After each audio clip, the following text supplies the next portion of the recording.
Hello, my name is J.J. Jones, and I'm the Area Ag Econ Specialist for the Southeast District of the Oklahoma Cooperative Extension Service and a member of the Oklahoma Meat Goat Education Team. Today, myself and others of the Meat Goat Education Team are going to be visiting with you about goat production management practices that all goat producers need to know about before they start a meat goat operation. Now, more detailed and comprehensive discussions of these topics can be found from two other sources from Oklahoma State University. One source being the Oklahoma Basic Meat Goat Manual, and the second source being a YouTube channel titled OSU Meat Goat. The Oklahoma Basic Meat Goat Manual is a 15-chapter book that covers everything a goat producer needs to know on how to get started in a meat goat production.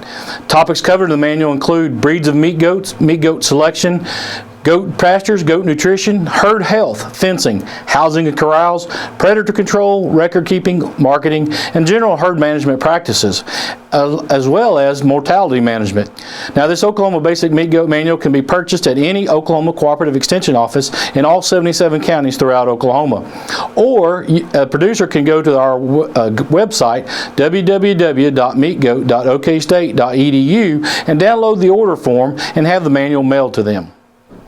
Our YouTube channel can be found by simply going to the YouTube and searching for OSU Meat Goat. On this channel, there's 25 different videos that cover many of the same topics as covered in the manual, only with many of them having live animal demonstrations. Video topics that include these demonstrations include how to castrate using a bander, fencing options, how to tube a goat, how to give goat medications, how to disbud or dehorn a goat, body condition scoring, how to trim goat's hooves, how to put an ear tag in a goat, how to age a goat using the dentation method, and many more. Again, to find this, all you have to do is go on YouTube and put in the search bar OSU Meat Goat. My name is Brian Frecking. I'm the Southeast District Area Livestock Specialist for Oklahoma State Cooperative Extension. I'm here as part of the meat goat production team to discuss basic production practices. Nutrition. Nutrition all starts with grazing and allowing the animal to harvest its own food.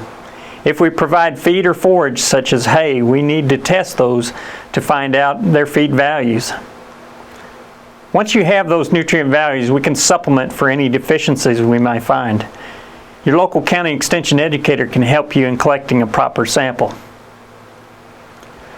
Next, we need to know the animal's requirements, and those can depend on many factors such as breed, sex, stage of production, and our overall goals of gain for those animals.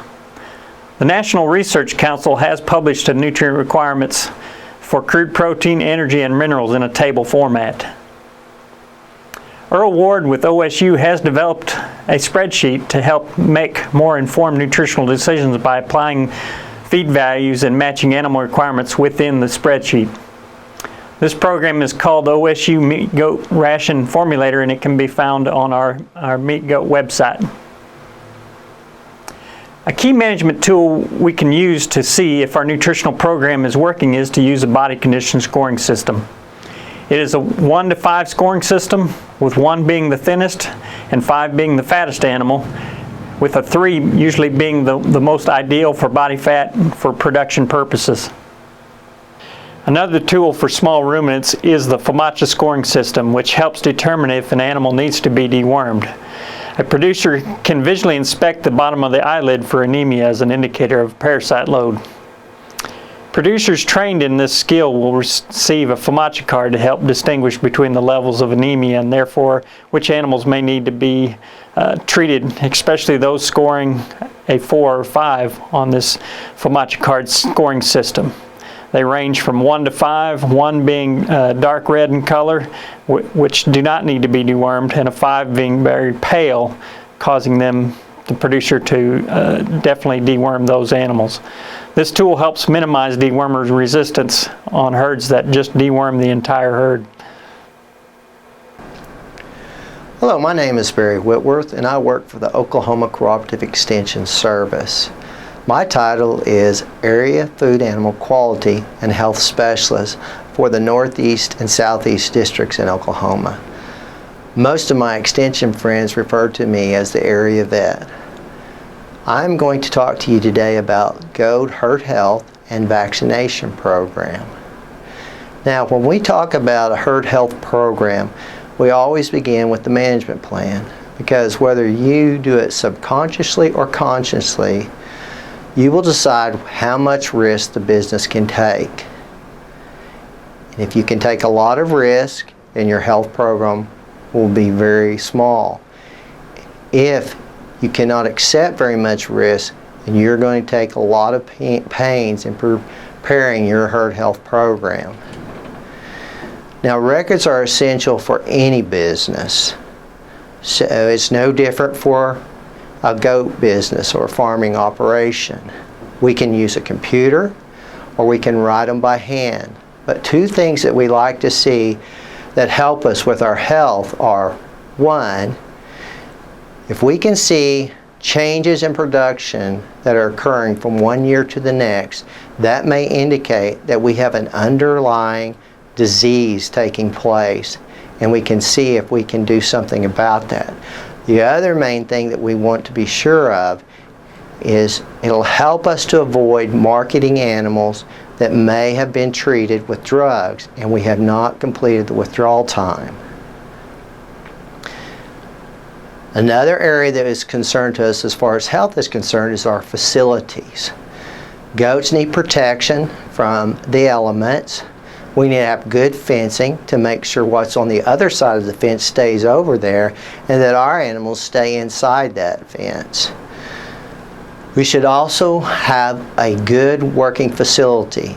It doesn't have to be expensive, it doesn't have to be fancy, but it does have to be adequate and it does have to be functional. People that don't have good working facilities tend to delay treatments, which usually leads to complications or, even worse, animals too far gone to be treated. Nutrition is always important in health. We must provide energy, protein, vitamins, and minerals in order for the immune system to work. If we do not supply an adequate amount of these nutritious elements, we are going to see health problems in our herd.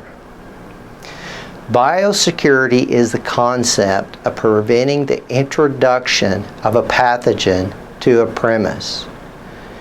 It is the cheapest, most effective disease prevention method available. It is just not easy to implement. Internal parasites are the #1 health problem in goats. Producers should familiarize themselves with the life cycle of the parasite. This will help them to make management decisions that may reduce the potential for animals coming in contact with those parasites. They should familiarize themselves with dewormers. They should know what the dosage of those are, when they can use them. They should also know what the withdrawal periods are for those drugs. Parasites cannot be eliminated. They can only be managed. So you need to also figure out how to monitor the burden of your parasites in your herd. There are several different methods that work very well. Fecal egg counts, the FAMACHA system, or the 5-point check are just a few that are very good. Just remember that if you don't manage parasites, they are most likely to put you out of business. Now lastly, I'd like to talk to you about a basic vaccination program. All goats need to have what we refer to as a C, D, and T vaccine. Now that stands for Clostridium perfringens type C and D and Clostridium tetani. Now when it comes to the adult animals, we would normally vaccinate does and bucks 30 days before they are to begin kidding. The kids should be vaccinated at 30 to 60 days, and that should be boosted 3 to 4 weeks after that initial vaccine. And that would be kids born to does that are current on their vaccine. If you have does that you do not know their vaccination status or you have not vaccinated, then we should begin that CDT vaccine between 7 and 21 days of age, repeated every 3 to 4 weeks until they reach the age of 12 weeks. Now, there are many more vaccines that could be given to goats, but that depends on your situation. You need to consult with your local veterinarian and design a program that fits your needs. Okay, now we're going to talk about some other issues that has to go along with goat operations. And the first one we're going to talk about today is marketing. Marketing is one of those things that most goat or livestock producers fail to do a very good job in. They just assume once they raise the product, it'll be very easy to sell the product. And then after they sell it, they complain because they don't think they receive the fair price or the price they deserve for the product. So whenever we have a livestock operation or a goat operation, we need to work on the 3 W's of marketing. And those are what, when, and where. Now let's talk about what to sell. Usually when I bring this up, most producers are thinking that I'm talking about what breed of goat to sell, and that's not what I'm talking about at all. I think that all breeds of goats have their positives and their negatives, and each producer should decide what breed of goat best fits their operations, their resources, and their goals for their operation. When I talk about what to sell, I'm talking about the difference between the types of animals that they sell. Are we going to sell market animals or are we going to sell replacement animals? There is a difference, and there's a different marketing channel for each. Are we going to sell wethers or are we going to sell bucks? If we're going to sell wethers, that means we need to castrate those animals. Are we going to sell, market versus replacement, or also the type of goat that you're going to sell? Are you going to sell it at weaning? Are you going to sell it 60 days post weaning? What weight are you going to sell it at? That's what I'm talking about when we talk about what type of goat to sell. Let's talk about where to sell the goat. Most producers have the luxury of having maybe several options to sell, and we do have several options that we can choose from. The one and the most common one that most people use are livestock auction barns.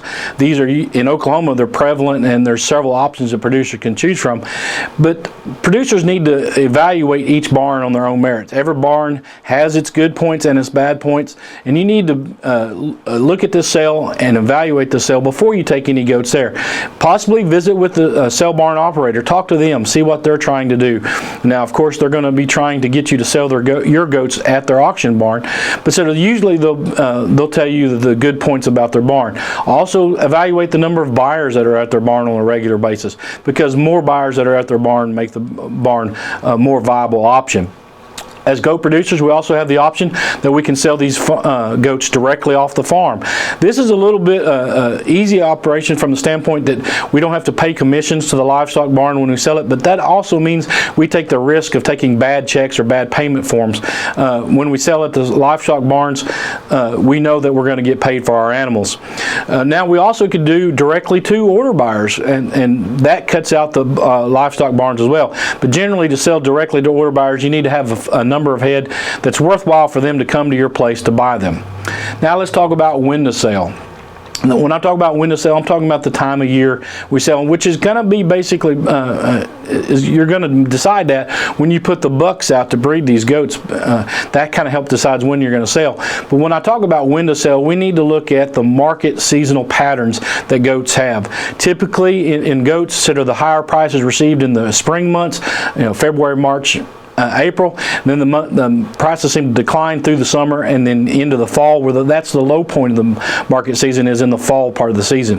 Now, every market has different. Every market can be different from week to week, and sometimes you can see spikes in the market or drops in the market, but typically we can follow these season patterns. A lot of times, these patterns are influenced by holidays where goat meat is prevalent for these holidays. So we need to be aware of this holiday schedule. Now, be aware that most of these holidays are based on a lunar calendar, and therefore they move each and every year.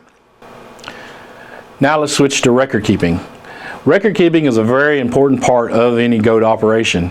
And when we talk about records, we're talking about 2 different types of records. We're talking about the financial records and the production records. Now, financial records are typically only kept because of tax purposes, and we want to use those for those tax purposes. But financial records can also be used for management decisions, and should be thought that way when we're keeping these financial records. Production records help us identify progress towards our goals and where we want to make our operation go to. Both of these are very vital, important parts of the goat operation. Now, there's two different ways to keep records. One, the old-fashioned way of handwritten records is still a very viable way to keep records. The only bad part about handwritten records is that you have to, all the math is done by the producer. Whereas if you go to the second part, computer records keeping systems, all the math is done by the computer, and usually the computers are always right. When we talk about computer record keeping, when we talk about financial records, there are 2 or 3 different programs out there, such as Quicken or QuickBooks, that can be used to keep our financial records. And both of these satisfy both the management decisions and the tax decisions that need to be made. When we talk about production record keepings, there are also several options out there. Usually these companies that develop these software programs have free trial versions that a producer can use. Everybody should use those and check to see which version fits their operation. Some production record keeping systems are more tilted towards purebred or seed stock producers, and some are a little more towards the commercial. And then if you're savvy enough and you can build your own spreadsheets, then you could actually build your own computerized record keeping system. Here at OSU, we have created a kitting spreadsheet that producers can use that helps them figure up their adjusted weaning weight, 90-day adjusted weaning weights, and also indexes on their kid crops.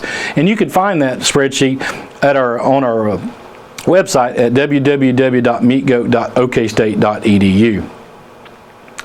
Now let's switch to predator control. Predator control can be one of the biggest costs for goat producers, and that's because predators can cause a lot of damage and cause us to lose kid crops and mature animals as well. And when we talk about the types of predators, the number one predator is going to either be your coyotes or your feral dogs or your neighbor's dogs. And we need to do something about to control these.